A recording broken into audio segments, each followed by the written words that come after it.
Hey guys, Tara here. Welcome back to another episode of Mania here on BeamNG.drive.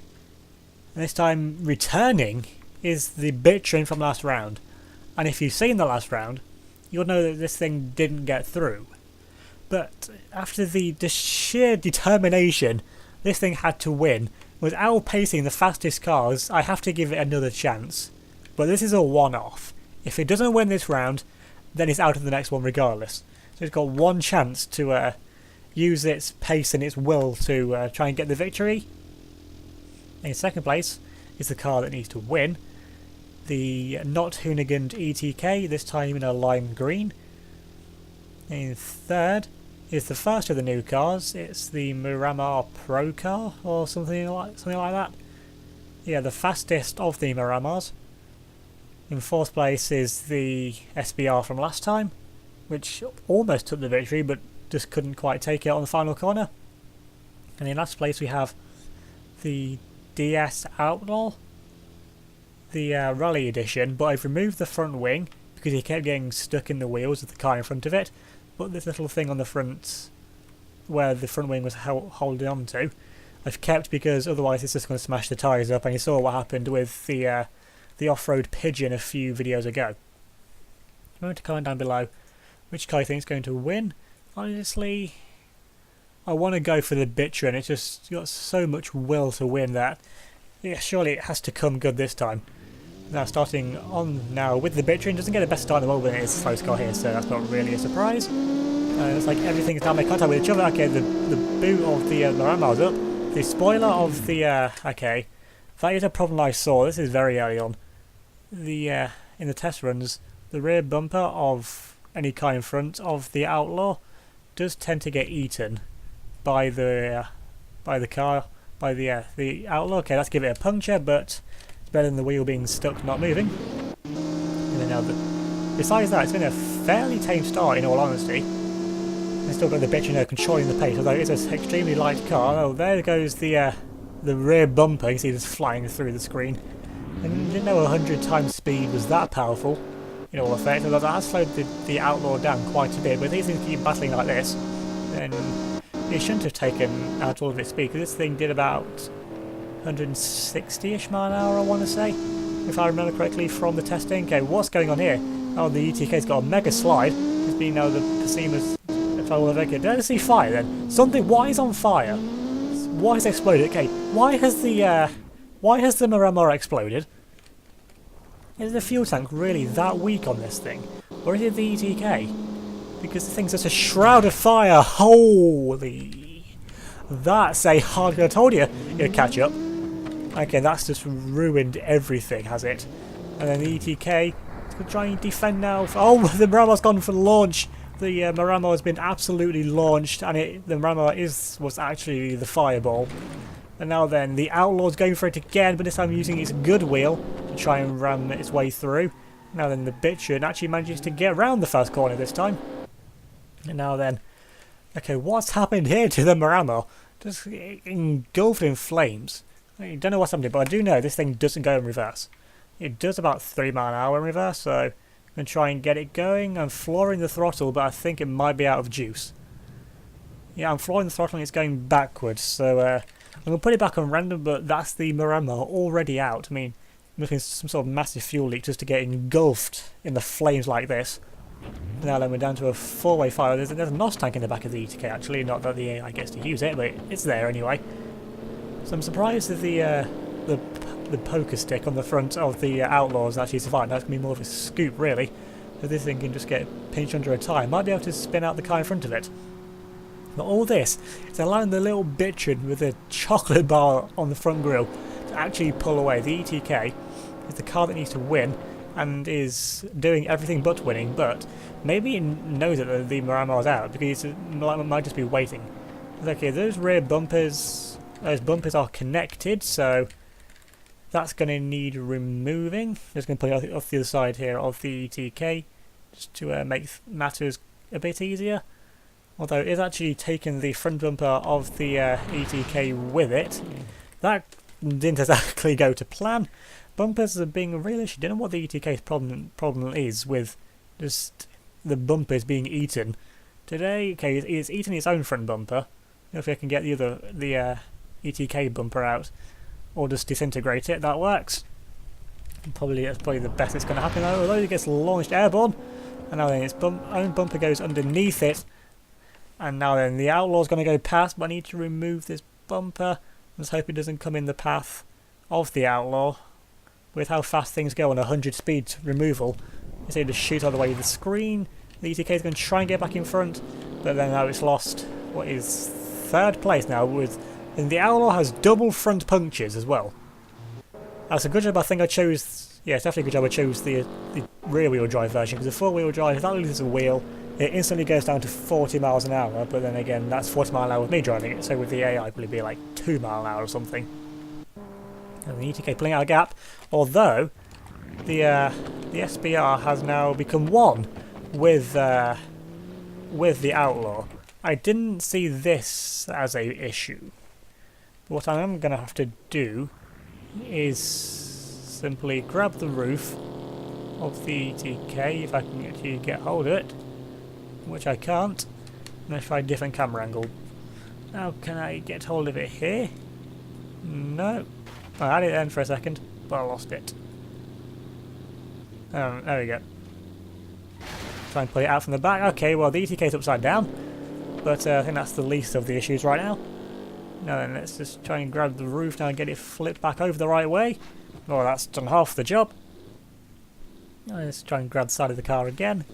And there we go, problem solved. But how much? Well, that's done quite a bit of damage to the back of the ETK. The Outlaw, though, has a very wonky wheel now, so that's definitely took the forefront of that damage. The Mania has come back to life somehow. If that was just now being possessed by some sort of like fire demons or something. The ETK actually still going at a pretty decent rate of knots, considering the current state that it's actually currently in. The Outlaw, I didn't think honestly would survive this long. But then again, it hasn't really had all too much contact to worry about, but it needs to protect those back wheels. Although it does work on one rear wheel, it's not all too happy about it. And now then, where's the Bitron? Going way around the final few corners now. So the Bitron, I knew it. I knew it had the will to win, and it's proving it so far. But now it's going to throw itself now into the final corner. This thing isn't afraid to be late on the brakes because of the nice slide over the curb. This thing is also is front wheel drive, so the rear of the car is going to be very light as well. And now the Bitron's in the lead and now starts the second lap. And it's got a considerable gap up here over the ETK, which is definitely rather crippled at the back. I know, what? Has the ETK launched? Yes, it has. I'm wondering, why is the ETK flying? Well, I forgot. That's what happens when it hits the rear wheel of a car. It's going to get turned around in the right direction. Okay, that's 4 punctures now? Yep, 4 punctures, and near enough a collapsed rear suspension for the Outlaw. If this thing actually gets through, it needs a medal of some sort for like effort or something like that. Now the ETK goes right now to start the second lap of the race, although it's still some considerable amount behind the Bitron. And it looks like the rear wing of the ETK is going to fall off fairly soon. The Outlaw can't even keep it in a straight line, which I'm not really surprised about. It's probably going to be the easiest thing to control, 150 something mile an hour car, but that's got 4 flat tyres. But now then, here comes the ETK once again. This is going to be a painful collision. Is the ETK going to launch itself again? It's broken the front drive shaft. So it's a good job it's 4-wheel driving. Oh no. It's eaten the rear wheel. That was not an issue I foresaw. I mean, in the side video, if it did it just like a minute or two ago, then yes, you'd expect it again. Actually, no, they are separated cars though. And looks like the Outlaw's just had enough, he's going the wrong way. But as it stands though, it's going to be thrown to the next round, because it's its first round, and the Miramar's in last place and out already because it's not going anywhere. So yes, this thing can just hobble around for another lap. Then we get to see its chaos yet again in the next round. Let's put that back now onto air control. The Bitron's gone off. Come on, Bitron, you're better than this. You're out the lead. Don't choke the lead now, because the ETK is going to take any opportunity to get back its lead. Austin Miramar just slowly rolls backwards in a complete fireball, still at 1 mile an hour. The ETK with some interesting aero now starts its second lap of the race. And now we've got the Bora still limping its way around. Is it going to lose it again? I'm surprised this thing's still got all four wheels attached, let alone the punctures. I'm not too surprised about. The shape of the rear left is a surprise, honestly, for it to be sticking out like that. But either way, if it carries on like this, it should be able to make it through into the next round. But now again, but let's get on to the cinematic camera. So it said 79 mile an hour on the dash, so yeah, that actually looks like pretty fast. It's definitely going a lot faster than what it looked last time. The last race on the external camera. As it comes up now into the S section, is it going to be more careful under braking here? Or is it going to continuously just throw itself into the corners? I mean, for this camera angle, it all looks fairly controlled. Quite a bit of suspension movement there. It still looks like it's just going to try and throw its way around the course as it usually does. ETK though, the spoiler is actually in mint condition still somehow. All the hits just happen below it, and you've got the ETK now making its way down into the first few corners. This thing's going to steal. It's rear wheel drive now, so it might have a bit trouble putting the power down. You managed to get around the first corner though, okay, and you should be able to get around here okay as well if it's driving like that. And yeah, that's fine even though it's only rear wheel drive. And the DSE Bora, it should get there, the Outlaw. And at the moment it's not the DSE Bora. I think the Bora was definitely the car that started all the open wheel car chaos in the first place, although that didn't actually get very far.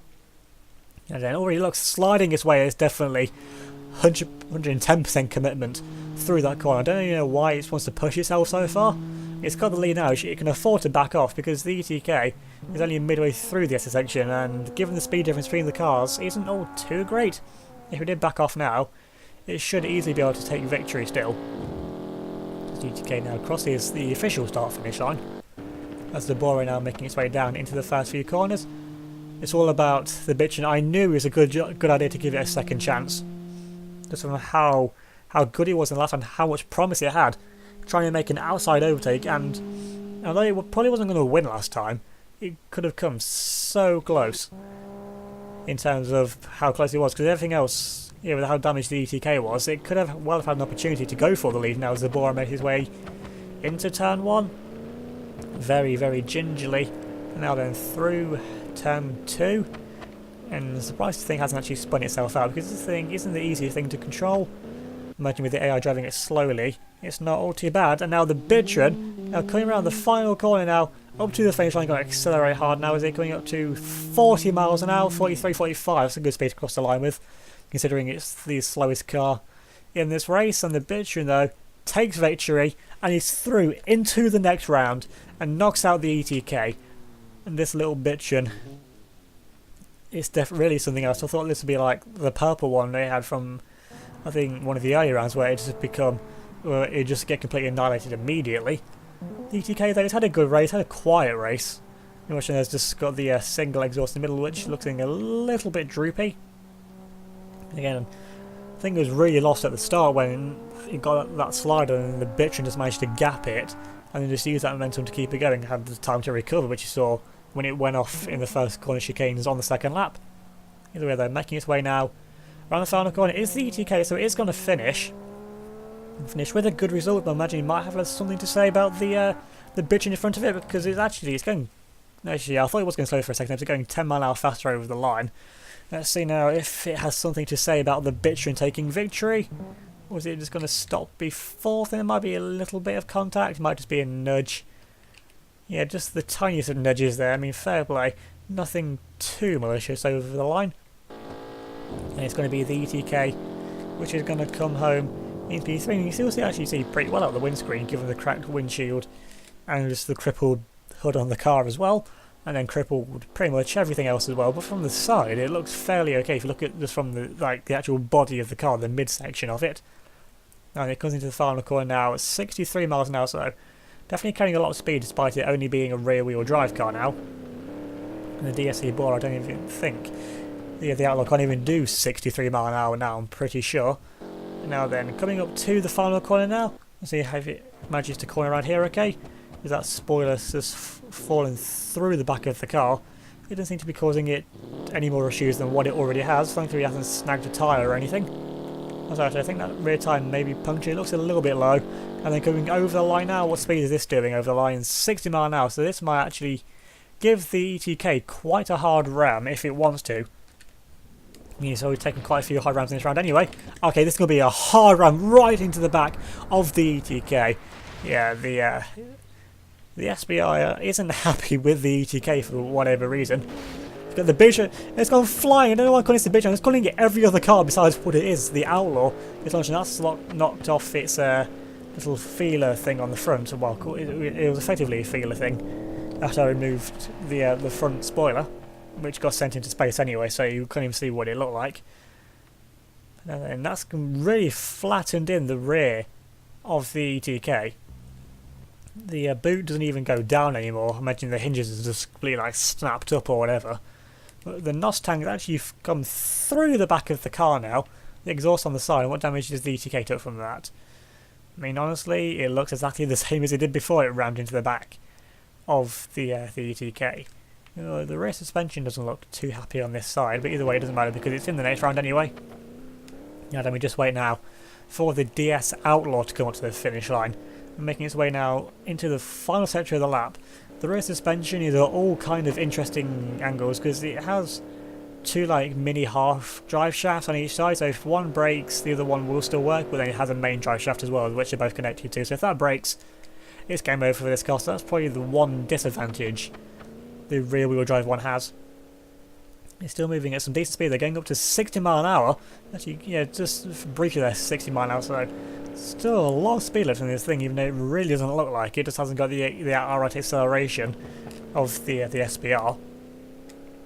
Coming now into the second to last corner. It should manage to investigate these corners okay. I don't know where the fuel tank is on this car, because I know the engine's out the side there. See there in that red cage. If this thing takes a whack on the side, that could easily be game over for it there and then. So this car could go around many ways, but somehow he's managed to wave the storm of crashes and wave the ETK flying over it at least once, probably even twice, the one that we missed as well maybe.